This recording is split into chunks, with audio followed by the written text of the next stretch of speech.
బాబాయ్ దా సిట్టింగ్ వేద్దాం.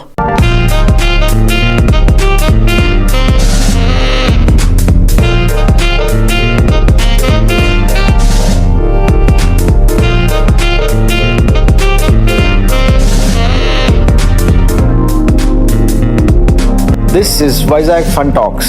It's not a podcast, it's a fun cast. Dhurandhar గురించి మొత్తం ప్రపంచం అంతా మాట్లాడుతున్నారు. అలాంటి ఫిలిం ఇప్పటివరకు నేనైతే చూడలేదు. చాలా చాలా బాగుంది. కానీ అందులో కొన్ని అబ్జర్వేషన్స్ నేను చేశాను, అవి పాడ్కాస్ట్ లో పంచుకుందామని ఈ పాడ్కాస్ట్ చేస్తున్నాను. మొదటిదైతే ఐఎస్ఐ వర్సెస్ రాలో ఇది రాకి బిగ్ విన్ అని నా ఫీలింగ్. ఐఎస్ఐ ఇంకా వేరే ఎక్స్టర్నల్ స్పై ఏజెన్సీస్ అన్ని మన ఫిలిం ఇండస్ట్రీలో వాటిలో బాగా ఇన్ఫిల్ట్రేట్ అయిపోయారని నా ఫీలింగ్. ఎందుకంటే ఇది హిస్టరీలో కూడా ఇప్పుడు జర్మనీ వార్కి వెళ్ళినప్పుడు లేదా వరల్డ్ వార్ 1 వరల్డ్ వార్ 2 ఆ టైమ్స్ లో కూడా ఫిల్మ్ ఇండస్ట్రీలో బయట ఎక్స్టర్నల్ యాక్టర్స్ ఇన్ఫిల్ట్రేట్ అయిపోయి చాలా చేశారు. సో అది మన ఇండియాలో కూడా ఒక 60-50 years నుంచి అవుతుంది అని నా ఫీలింగ్. ఆ ప్యాటర్న్ అయితే ఇప్పుడు ఇది బ్రేక్ చేసింది, మొత్తం అంతా ఎక్స్పోజ్ చేసి. అది ఫస్ట్ థింగ్. సెకండ్ థింగ్ అయితే ఇప్పటి వరకు హీరోస్ అందరూ ఫిల్మ్స్ లో అగ్రెసివ్ గా ఏదో అథారిటీని ఎదిరించే వాళ్ళలాగా అలా ఉంటారు అన్నమాట ఇప్పటి వరకు మన ఫిల్మ్స్ లో చూస్తే. ఈ ఫిలిం లో మెయిన్ క్యారెక్టర్ చాలా అబ్జర్వెంట్ గా ఉంటాడు, అంటే కండిషన్స్ అందరినీ అబ్జర్వ్ చేస్తుంటాడు. సో అది చాలా పెద్ద షిఫ్ట్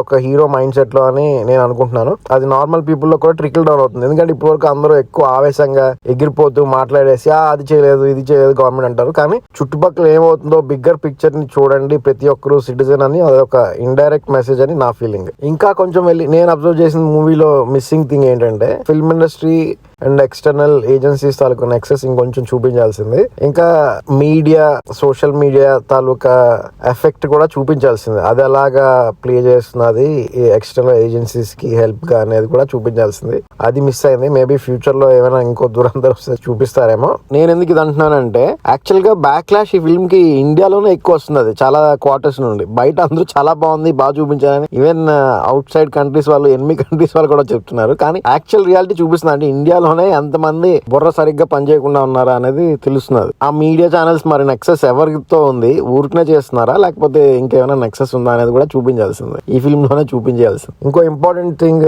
నా దృష్టిలో ఏం మిస్ చేశారంటే ఈ ఐఎస్ఐ తాలూకా ఏజెన్సీస్ ని ఇంకా వేరే ఎక్స్టర్నల్ ఏజెన్సీస్ సబ్ ఏజెన్సీగా ఎలా వాడుకుంటున్నాయి, ఏదో ఒక సబ్ కాంట్రాక్టర్ లాగా అని అది కూడా చూపించాల్సింది. మేబీ ఇంకా అంత డేరింగ్ రాలేదేమో మన ఫిల్మ్ మేకర్స్ కి. ఇంకా లాస్ట్ అబ్జర్వేషన్ ఏంటంటే ఇప్పుడు 60 years తర్వాత మేల్కొని మనం ఒక ఫిల్మ్ తీసి రియాలిటీ చూపించి అందరికి రియాలిటీ చూపించాం. కానీ ఇది టూ లేటా అనిపిస్తున్నది. ఎందుకంటే మేబీ వాళ్ళు ఐఎస్ఐ ఇంకా బిగ్గర్ స్పై ఏజెన్సీస్ అన్ని ఇండియాలో ఆపరేషన్స్ అన్ని ఫిల్మ్ ఇండస్ట్రీ టు ఈ సోషల్ మీడియా యాప్స్, ఇన్స్టాగ్రామ్ లేకపోతే ఇలాంటి వాటిలోకి ఇన్ఫిల్ట్రేట్ అయిపోయారా, మనం ఇంకా ఫిల్మ్స్ లో ఉండిపోయామా మెయిన్ ఇండియా సపోర్టర్స్ అందరూ అని నా ఫీలింగ్.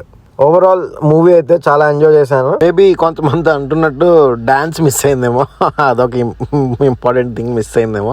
బాలీవుడ్ డాన్స్ అది ఈ స్పై ఎవరైతే ఉన్నారో వాళ్ళు ఒక ఐటమ్ సాంగ్ అది చేయలేదు బికినీ లేడీతో, అది మిస్సింగ్ ఏమో. కానీ ఆన్ ఏ సీరియస్ నోట్ ఇదొక బిగ్ బ్రేక్ త్రూ నా దృష్టిలో. ఎందుకంటే ఇన్నాళ్ళుగా ఎన్నో రకాలుగా ప్రోపగండాలు, యాంటీ బ్రాహ్మణ్, యాంటీ హిందూ అని చాలా మటుకు ప్రోపగండాలు మూవీస్ లో చేసి నార్మలైజ్ చేసేసారు. క్రికెట్ లో స్లెడ్జింగ్ చేసినట్టు మన సొసైటీని, మన కట్టుబాట్లని, మన తరీకాలని అన్నిటినీ స్లెడ్జింగ్ చేసి మనల్ని క్వశ్చన్ చేసుకునేలాగా రైట్ చేసినా తప్పులా ఫీల్ అయ్యేలా చేసేసారు. ఎవరైతే బయట నుండి ప్రోపగండా అని అక్యూజ్ చేస్తున్నారో వాళ్ళు ఇప్పుడు నెక్స్ట్ ఫిల్మ్ ఏది తీసినా వీళ్ళందరూ మీద పడిపోతారు. సో కొంచెం లెవెల్ ప్లేయింగ్ ఫీల్డ్ అయితే ఇది క్రియేట్ చేసింది. సో అందుకు ఇది చాలా నచ్చింది నాకు. చూద్దాం ఇంకా ముందు ఎలాంటి పరిణామాలు వస్తాయో ఈ ఫిల్మ్ ఇండస్ట్రీలో ఈ సినిమా వల్ల.